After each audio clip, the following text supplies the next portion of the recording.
un institut international indépendant de documentation, de recherche, de formation dans la prévention et la lutte contre le crime pharmaceutique et contre, bien évidemment, la falsification des produits de santé qui en est un des aspects. Cet institut, il est installé dans la région parisienne.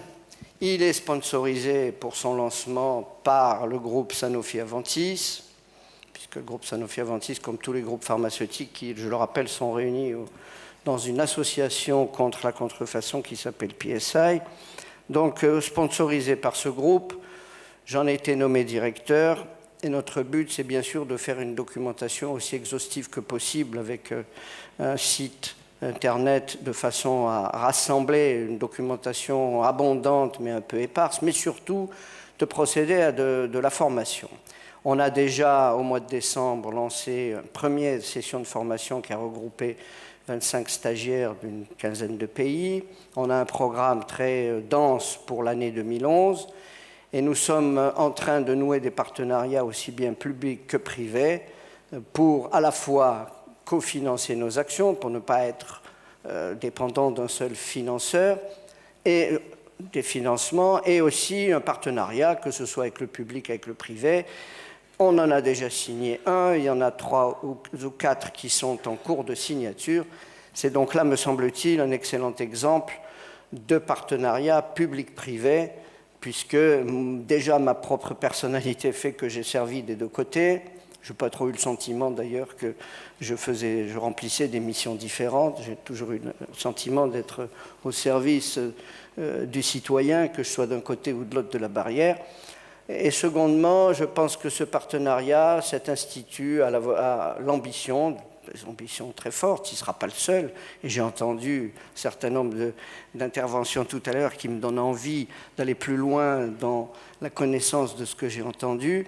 Nous fera nouer des partenariats et j'espère, et j'ai la conviction qu'au 7e Congrès, si on veut bien nous y inviter, on pourra vous faire état d'un bilan positif et peut-être déjà, voire modestement, mais de façon relativement sensible, contribuer à la prévention et la lutte contre la contrefaçon de médicaments, puisque nous nous sommes spécialisés dans le domaine des produits de santé. Je vous remercie.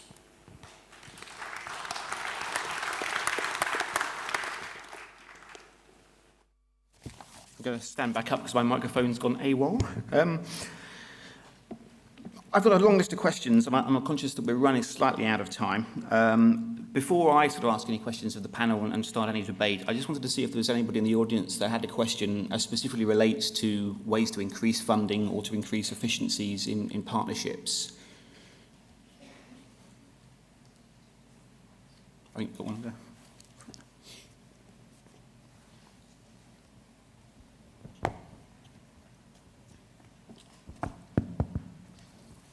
Thank you very much. I would like to congratulate the speakers on, I think, very rich and interesting presentations. I have a question about the public-private partnerships.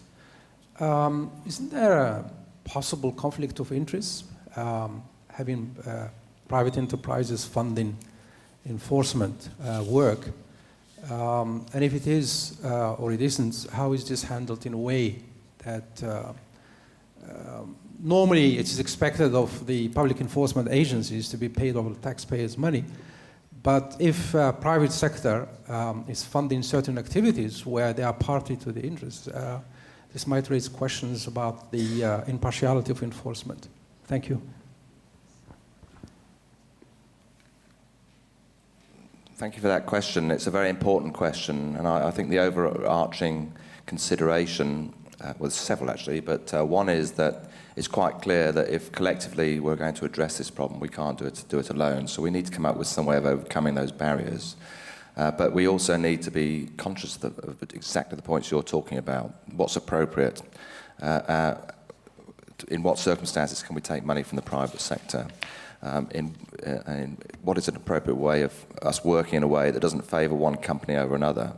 I can only tell you from our perspective, and the way we handle it is that it would be deadly for us to be perceived to be in the pocket of one particular company. That would kill the program overnight. So we work with cross-industry representative bodies. So we prefer to work with primarily with across industries. So we work with the skincare industry, for example.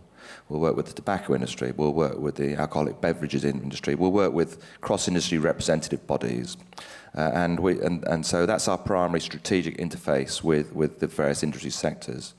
We'll then, on an operational level, tend to work with the more proactive companies within those industry sectors. And the reason why we do that are the reasons I spoke about earlier. We can't work with take passengers. If we're going to make a difference here, we need to all be pulling in the same direction.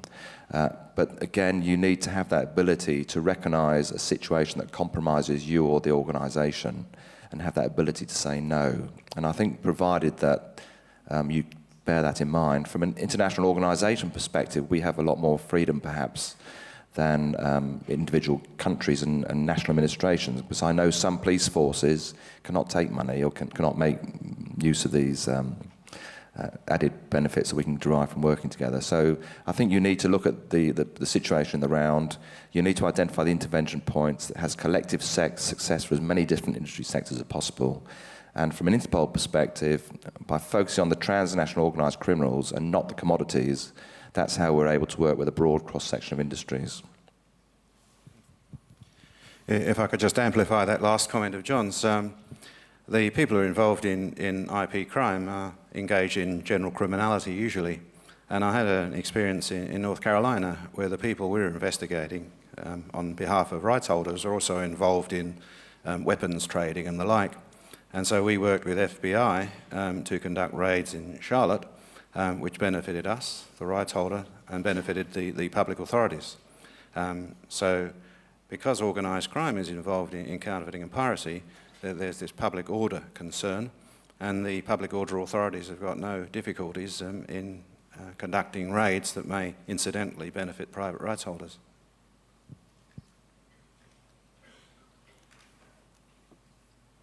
Okay, I've got a quick question.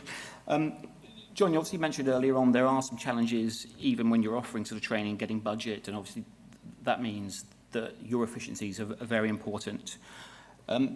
When you're looking to go out into the world and offer, outreach and offer this sort of training, capacity building, what challenges do you sort of face in those sort of endeavours, and what more can governments and bodies overseas do to help you increase efficiency and therefore justify more budget for these kind of activities? Well, I hinted at it right at the end of my comments, which is that for me, I'm very fortunate. I have excellent staff, but the skill set that I need for my people is a skill set that's quite rare. So the biggest challenge I face is really having people that can represent Interpol and the programme and go out and make these things happen, be a catalyst for action, and have the skill set and the ability to be a diplomat, the ability to make things happen. And also, most importantly, have a law enforcement background, because I think the most important thing for us, we're an international organisation. If we're going out, we need to have credibility. We need to have a good, strong law enforcement background behind us. If we're talking to a national police force about undercover operations, we need to know what they're talking about.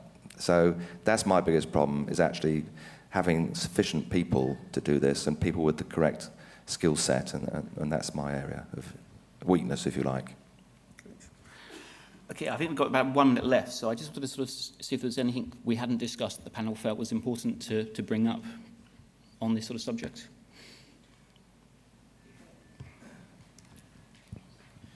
Oui, je veux dire une chose à propos de la question de monsieur là-bas, que c'est que si on ne travaille pas en équipe entre le monde public et le monde privé, on est perdu. En Chili, on utilise le mot, je vais le dire en espagnol, que c'est la seguridad ciudadana. Je crois que la traduction, c'est sécurité citoyenne. Mais on dit que la sécurité publique, c'est une chose, et la sécurité